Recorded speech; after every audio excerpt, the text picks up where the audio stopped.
4 பேர் சாப்பிட்ற மாதிரி பிரியாணி ரெடி பண்ணியிருக்கோம். நான் ஒரு 3 கிளாஸ் போட்டு பிரியாணி ரெடி பண்ணியிருக்கேன். ஸோ இந்த பிரியாணி வந்து இப்போ செஞ்சு முடிச்சிருக்கோம். முடித்த பிரியாணியோட இதை வந்து நான் எப்படி செஞ்சேன்ற உங்களுக்கு டீட்டெயில்ஸை நான் வீடியோவில் இப்போ காட்டுறேன் பாருங்கள். 3 பச்சை மிளகா, வெங்காயம் வெட்டி நம்ம போடும்போது அதை சேர்த்து போட்டுக்கலாம், இல்லை முன்னாடியும் போட்டுக்கலாம்.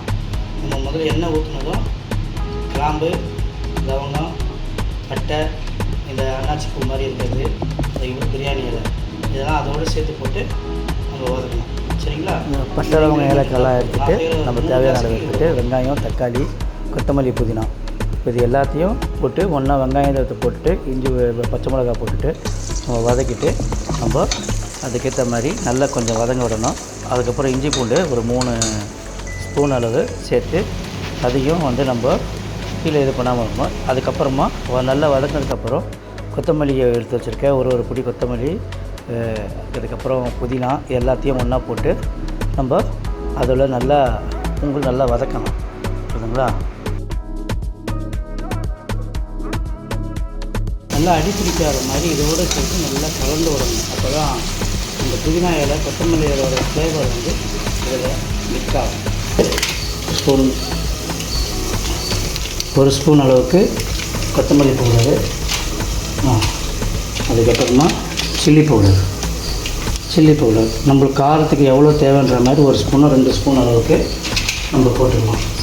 போட்டுட்டு கொஞ்சம் நல்லா வதக்கி எண்ணெயோடு அதை சேர்த்து வதக்கினா தான் உங்களுக்கு இந்த மசாலா ஸ்மெல்லு, மிளகாத்தூள் ஸ்மெல்லு எல்லாமே போகும். தக்காளி கொஞ்சம் தான் நான் போட்டிருக்கேன், ஏன்னா ரொம்ப புளிப்பு தேவையில்லை. 2 தக்காளி, இதில் ஒரு 2 வெங்காயம் போட்டுருக்கேன். ஏன்னா நான் ஒரு 3 கிளாஸ் அரிசி தான் எடுத்து பிரியாணி செய்கிறோம். ஸோ அதனால் இது பண்ணணும். ஸோ இப்போது இதெல்லாம் போட்டாச்சு. கொஞ்சம் நான் கறியை போட்டுருக்கேன்.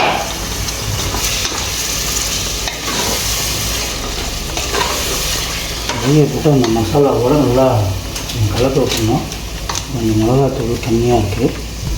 கொஞ்சம் தயிர் சேர்த்துக்கணும். தயிர் வந்து 3 ஸ்பூன் நான் போட்டுக்கிறேன், ஏன்னா அப்போ தான் கொஞ்சம் டேஸ்ட்டாகவும் கறியும் நல்லா வேகும். பாருங்கள், இதை கூட நல்லா இது பண்ணிட்டிங்கன்னா அது பாருங்கள், உள்ளே பாருங்கள் எதுவுமே ஒட்டாமல் இருக்குது பாருங்கள் லேயரில். இல்லைன்னா உள்ளே அந்த ஹீட்டுக்கு லேயரில் எல்லாமே ஒட்டிக்கிடுச்சுன்னா ஆக்சுவலாக உங்களுக்கு வந்து அது இதாகாது. இதிலே தண்ணி விடும், அதிலே கூட வேகும்.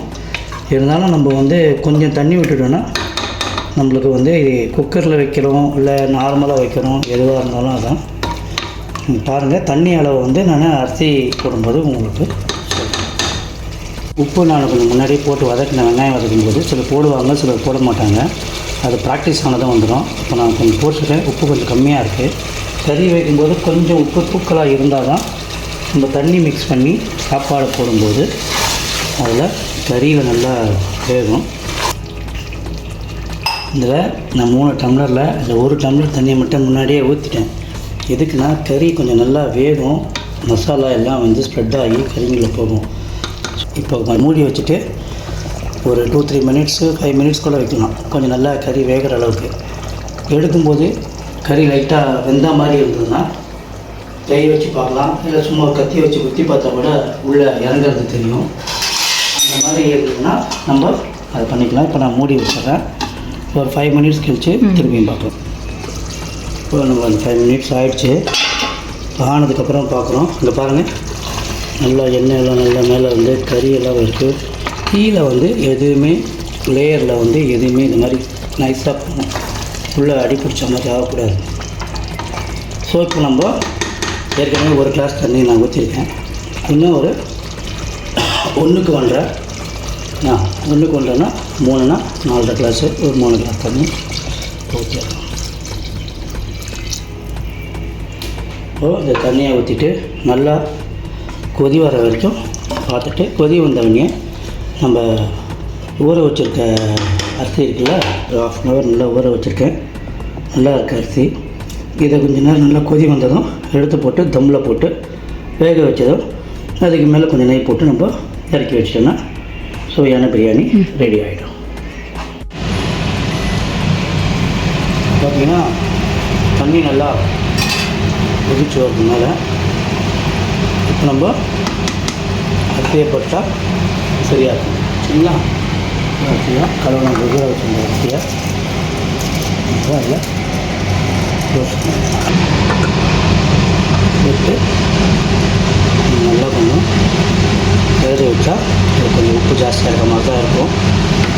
கொஞ்சம் அப்போ தான் சாப்பாட்டில் உப்பு வேணும். கரெக்டாக இருக்கும். சாப்பாடு தம்மு போடுற ஸ்டேஜுக்கு வந்துடுச்சு.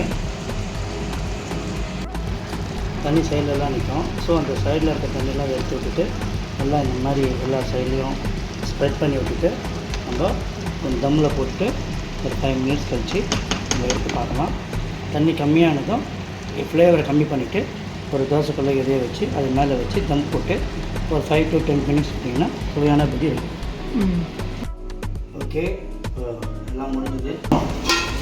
பார்த்தீங்களா, ரைஸ் நல்லா ட்ரையாக வந்துருச்சு. நான் இந்த உட்டன் இது தான் யூஸ் பண்ணுறேன். உட்டன் இது யூஸ் பண்ணால் கொஞ்சம் நல்லாயிருக்கும். சரிங்களா?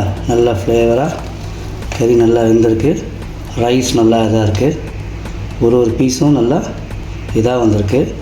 ஸோ நம்ம கீழே ரொம்ப அரிசி உடையாமல் இந்த மாதிரி கிளறி விட்டோன்னா கீழே மாதிரியும் கொஞ்சம் இருக்கிறதெல்லாம் சரியாயிடும். ஸோ அவ்வளோதான், பிரியாணி ரெடி. ஓகேவா?